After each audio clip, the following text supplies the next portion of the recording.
If you've lost access to your PlayStation account due to suspicious activity, follow these steps to regain control. It's important to act quickly to secure your account. Step 1. Visit the PlayStation sign-in page. Go to the official PlayStation sign-in page on your web browser or console. Click on Trouble Signing In to begin the recovery process. Step 2. Select Forgot Your Password.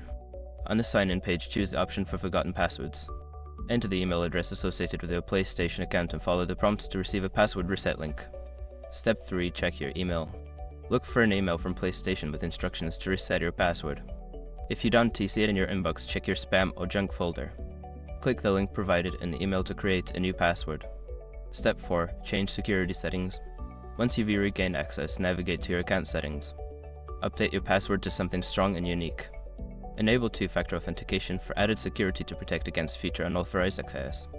Step 5. Review account activity. After securing your account, review your recent account activity. Check for any unauthorized purchases or changes. If you notice anything suspicious, report it to PlayStation support immediately. Taking these steps will help you regain access and secure your PlayStation account.